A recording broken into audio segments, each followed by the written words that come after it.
We're reading chapter 2, verses 13 to 23. When they had gone, that's the Magi, verse 12. When they had gone, an angel of the Lord appeared to Joseph in a dream. "Get up," he said, "and take the child and this mother and escape to Egypt. Stay there until I tell you, for Herod is going to search for the child to kill him."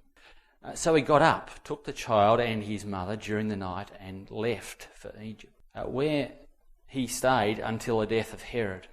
And so was fulfilled what the Lord had said through the prophet, "Out of Egypt I called my son."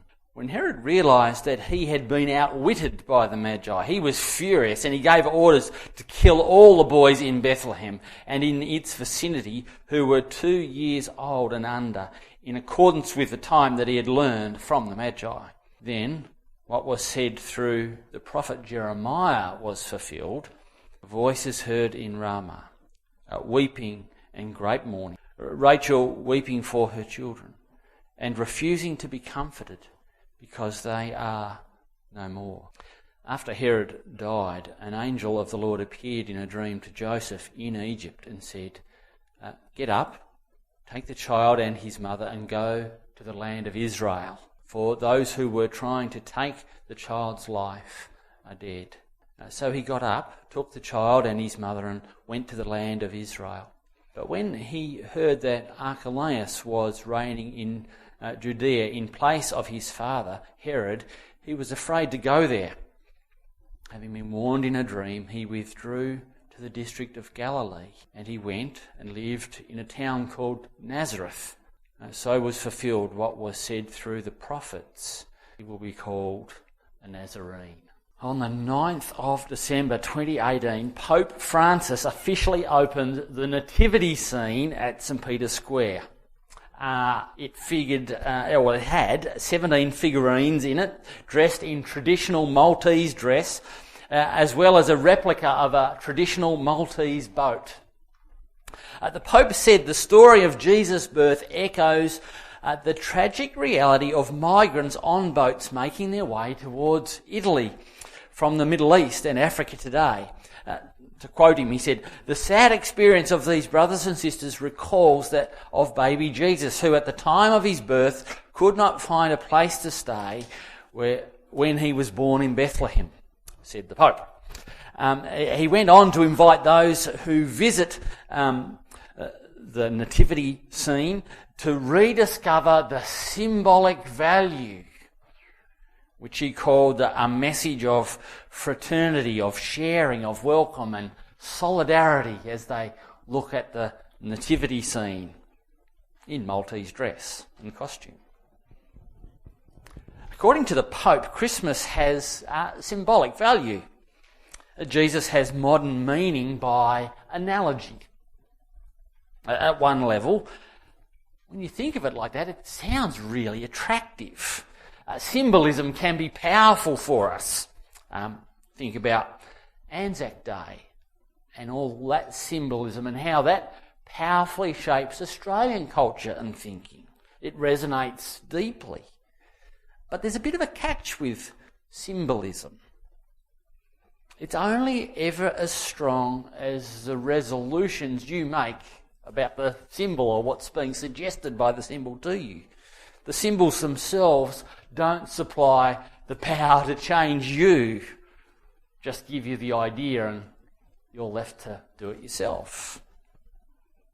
As we turn to Matthew's Gospel, this unique account of the infant Jesus escaping Herod to Egypt, Matthew helps us understand the truth about Jesus and the power of God's salvation.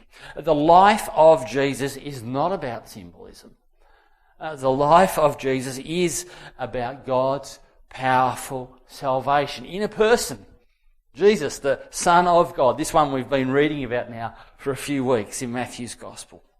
And the more we realise who Jesus is and what he's done, the more we discover the realities of life in God's kingdom, this powerful gospel, God's gospel, at work in our lives. The Christian faith is grounded on what Jesus has done for me, not on what I have to do for Jesus. And when you get that, that's when life with God really begins to change forever. To get our orientation in the passage we've just read, notice how our passage is one story in three parts. Matthew records the escape to Egypt. Joseph's warned in a dream. He flees from Herod. Jesus escapes the slaughter. Herod dies and they return safely. One story.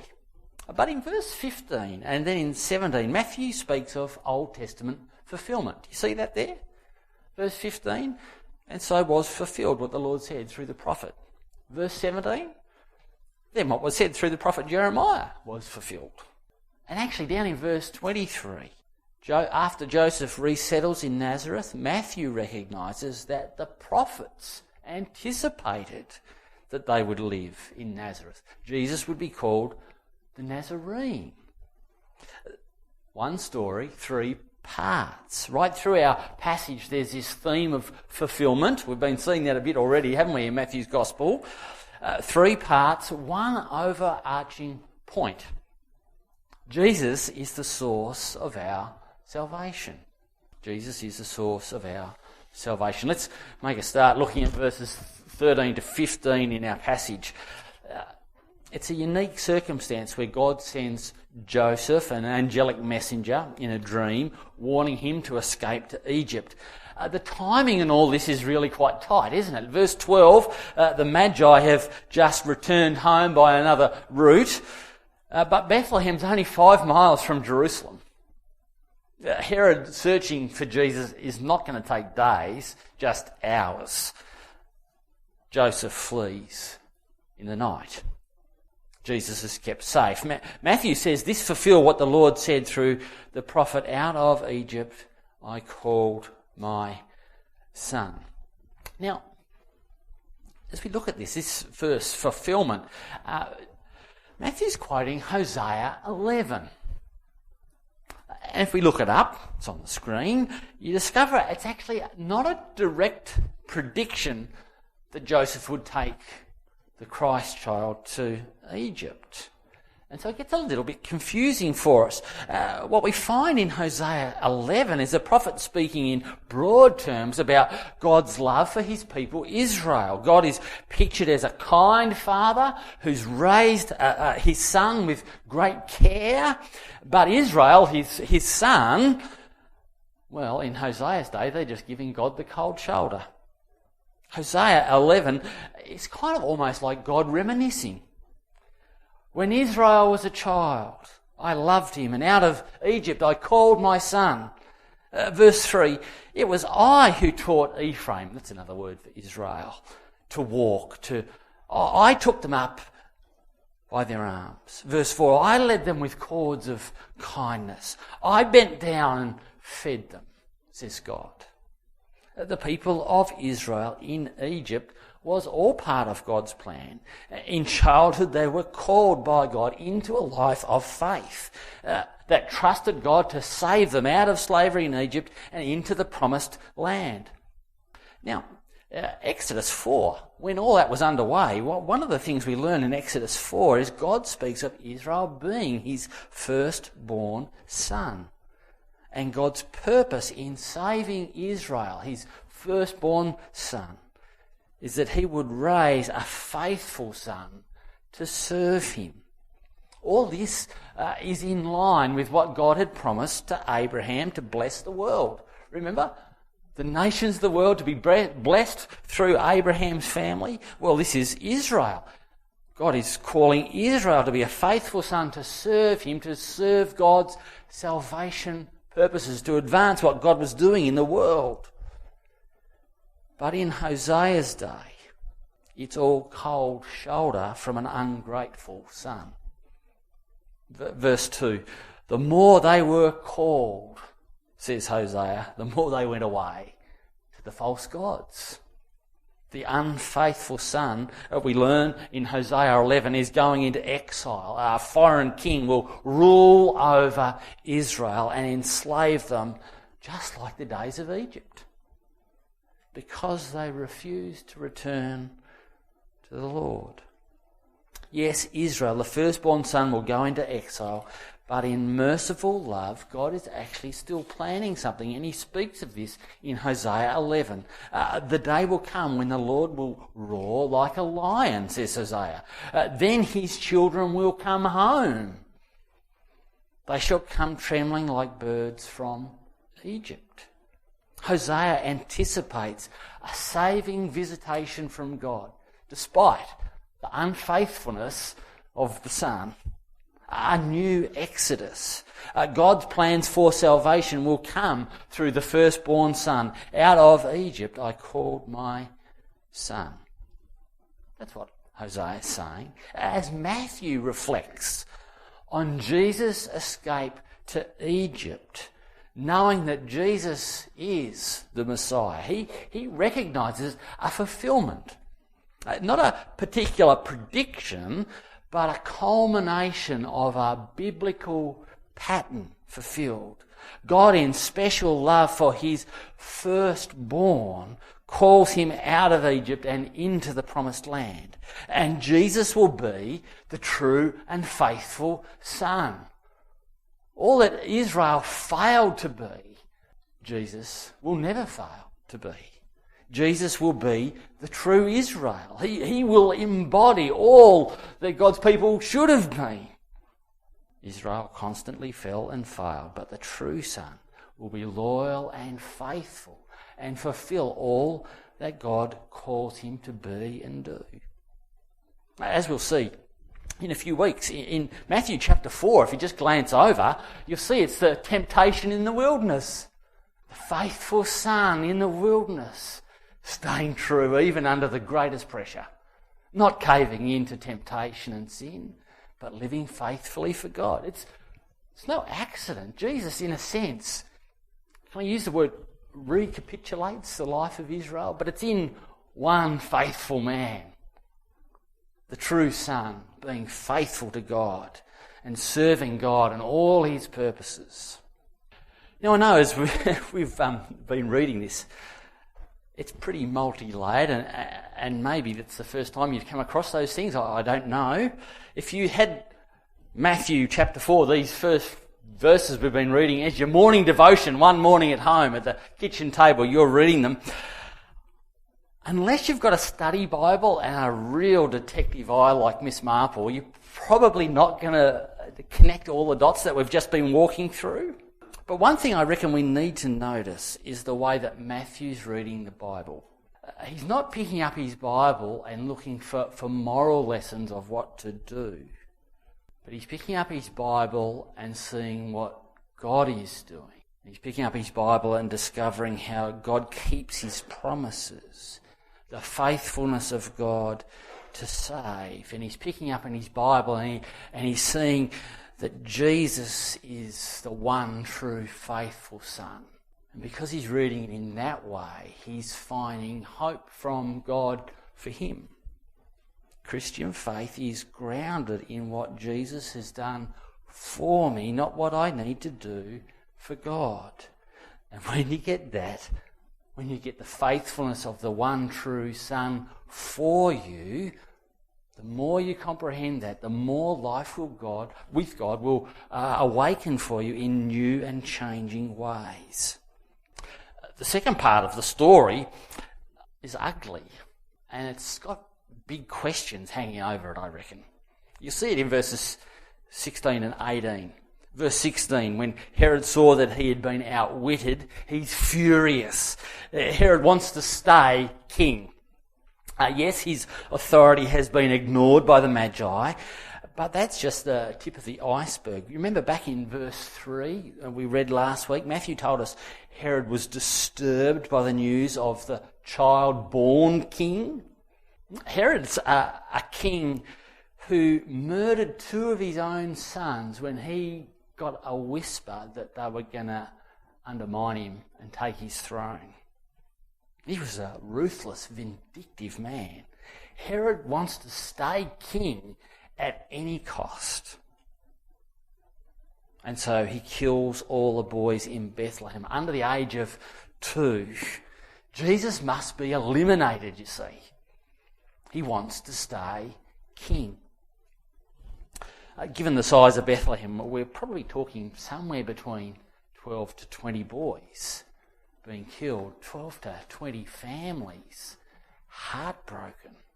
And yet there's a little bit of a spiritual dynamic we ought to notice in this. We spoke a bit about it last week even. Herod is desperate to stay king, to eliminate Jesus from his life. As Psalm 2 says, Herod is raging against the Lord's anointed. Now the Bible explains that each of us by nature have what we might call a little bit of Herod in our hearts. We want to stay king and eliminate Jesus from our lives. Yeah. But hang on, Stuart. Oh, come on. I'm a Christian. I believe in Jesus. I don't want to eliminate him at all. I hear you saying that to me. Okay, yeah. But have you noticed, even as a Christian, you experience what we might call the residual traces of a little Herod in your heart? Yes, we're forgiven. Yes, as Christians, we're filled with the Spirit and we have the mind of Christ and we want to even live for God. But this side of glory, we still have mortal bodies. And as Paul explains in Galatians 5, the desires of the flesh are against the Spirit and the desires of the Spirit are against the flesh. For these are opposed to each other and keep you from doing the things you want to do. Have you had that experience in your Christian walk? Despite loving Jesus, the flesh opposing all that Jesus would have for you? And when we have that experience, Christians can find themselves still wanting to stay king. Particular issues of life where we actually want to eliminate God having his way. This is why Christians struggle to read and pray. Little Herod fights. We don't want to listen to Jesus, have our Bibles open, give ourselves over to times of prayer. The little Herod raises his voice. Oh, you don't need to pray. You're right, you can get on in life without depending on God. Mature discipleship wises up to this and not only learns to see the battleground for what it is, but learns to stop that little Herod getting his way. Starve him out. Don't give him any oxygen. Not eliminate Jesus, but embrace him. As we think about these verses here, I reckon there's a haunting question, verses 16 to 18, that sits over these verses. Why didn't God warn the other families? You know, he gave Joseph a dream, and Joseph and Mary and Jesus got to flee. Why not the other people? Why didn't God stop Herod's evil plan? If you're not yet a Christian, it's possible that the presence of evil in the world is a major reason why you're finding it difficult to believe in God. But even mature Christians are challenged by the presence of evil in this world. It is a challenge to our faith. It can leave us uneasy. We read something like this in the Bible and we do ask that question. Why didn't God warn the other families? Well, let's do a little bit more Bible work, see if we can find a helpful answer to that question. Notice what Matthew says in verse 17 of our passage. Then what was said through the prophet Jeremiah was fulfilled. Verse 18, a voice is heard in Ramah, weeping and great mourning, Rachel weeping for her children and refusing to be comforted because they are no more. Bethlehem and Ramah are a stone's throw away from each other, pretty much side by side. Remember, Old Testament Rachel is Jacob's wife. Jacob is the man renamed Israel. Jacob and his 12 sons provide the names for the 12 tribes of Israel. In Genesis 48, we read of Jacob's sorrow when Rachel died and was buried near Bethlehem, around Bethlehem, Ramah. Jacob weeps for his wife. Rachel was his first love, remember? Yeah. Laban doing the dirty, but he had to work all those years to get his first love. Figuratively speaking, Rachel is seen as the mother of all Israel, even though she was only the mother of 2 actual sons in the 12. but figuratively speaking. Now Matthew's quoting, this quote here that he gives us is Jeremiah 31:15. There's 1,000 years between Rachel and Jeremiah. They're a long time apart. But the voice of weeping in Ramah is mourning, not over Rachel in Jeremiah's day, but over God's children. Notice what Jeremiah says in Jeremiah 40.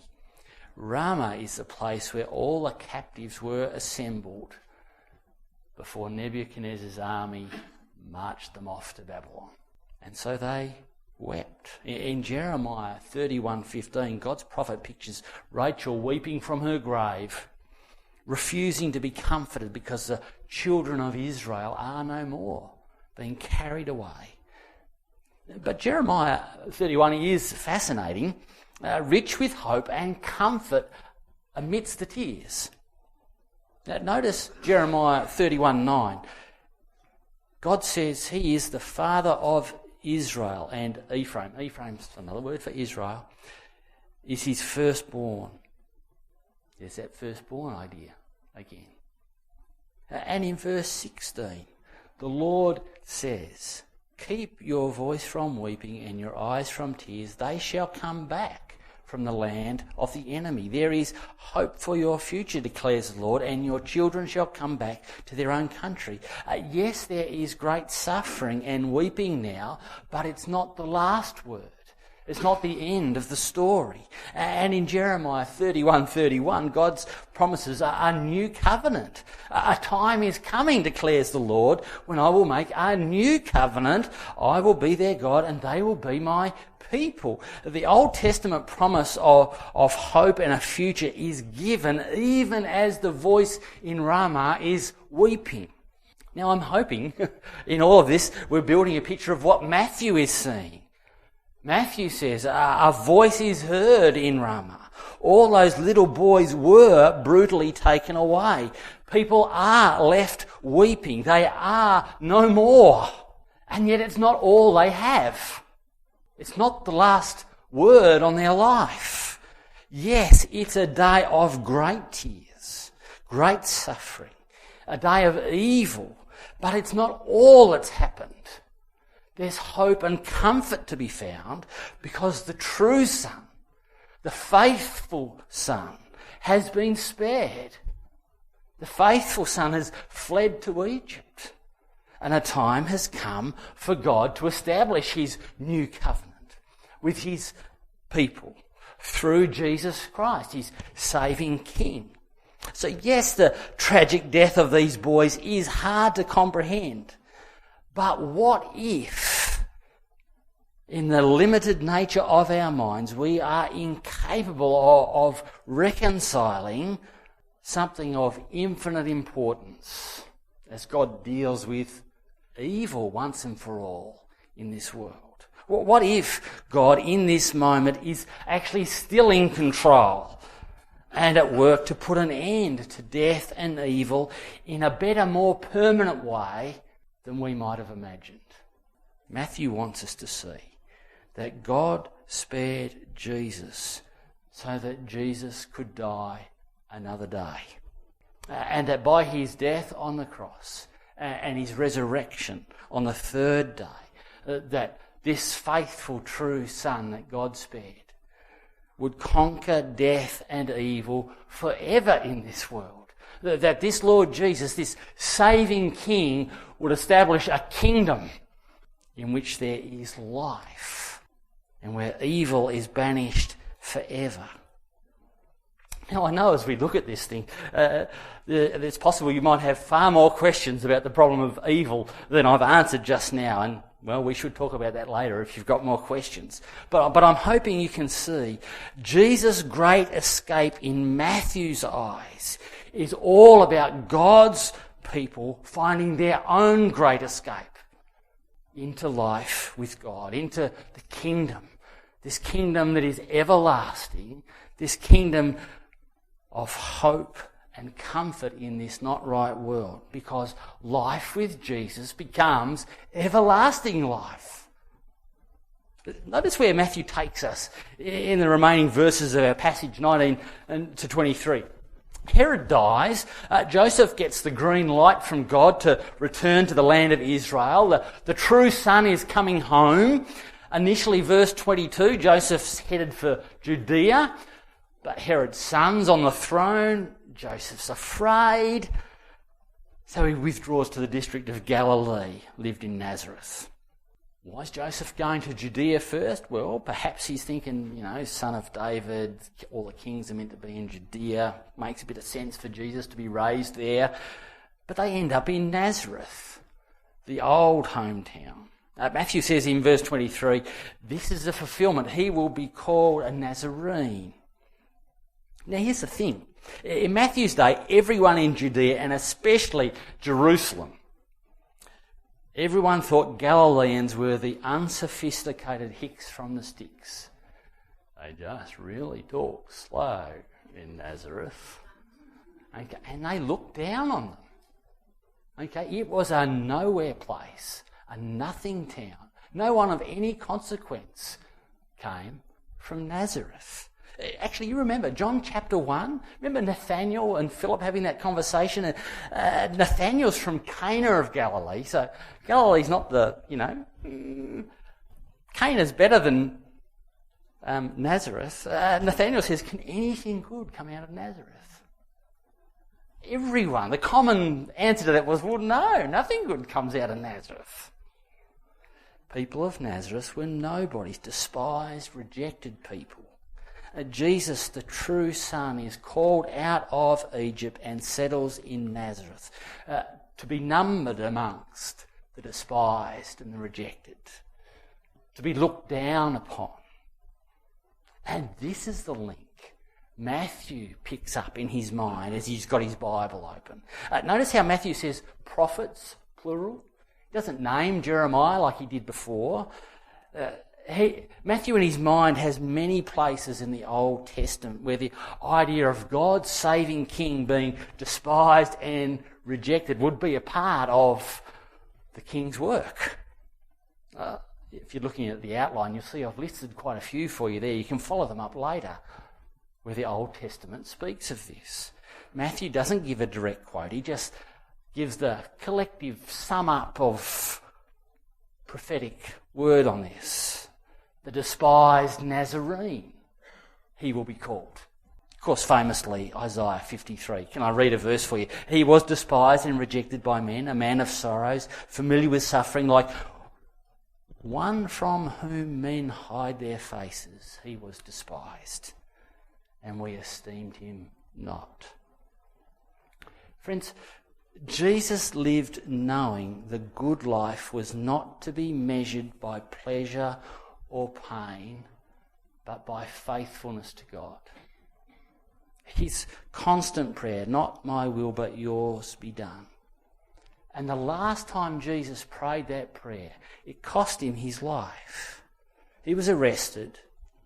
That innocent, true, faithful son, condemned at the hands of wicked men.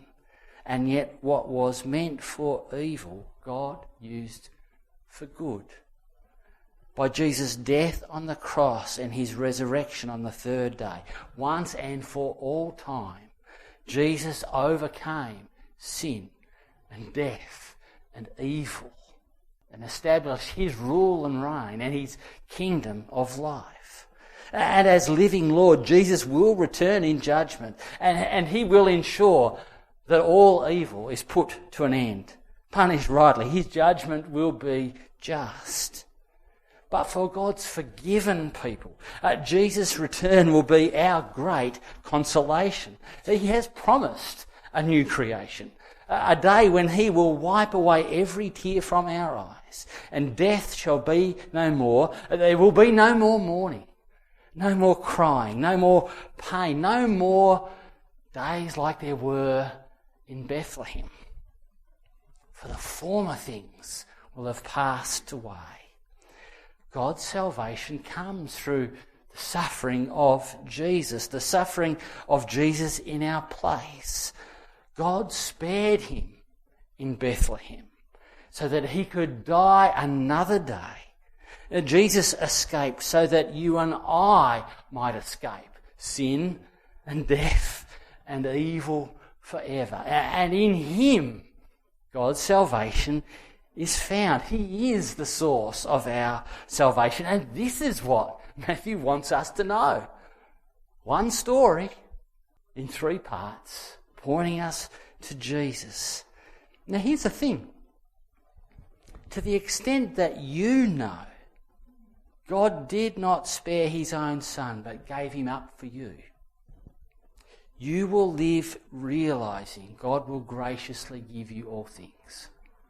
The more you get to the bottom of the faithfulness of Jesus, and you can nearly feel it in your fingers, and that he willingly sacrificed that faithfulness for you on a cross, that's when a real dynamic will start being at work in your own heart and mind. That graciously God will give me all things. I stand to inherit all that he has given. Very practically, when this gospel dynamic begins to take root and grow, we'll realise that pleasure and pain are not the measure of life. As we assess how our life is going. You know what I mean by that? So often we think, I've got it good because. I've got it bad because. And we've got each got our own answer for that. But pleasure and pain is not the measure of life in the kingdom. The very promises of God fulfilled in Jesus, and all that Jesus is the measure of life. And when you realise the true Son came to live faithfully for you, that's when you start to measure life in new and different ways. The sum total of who I am and what I'm about and where life's headed rests in the source of salvation. Jesus wasn't spared so you could be spared. He escaped to Egypt so you could escape sin and death forever. There's no symbolism in that. It's real. It's done on the cross for you. And the power of the gospel at work in us who believe. Just keep trusting him and learning about him, and he will graciously give you all things.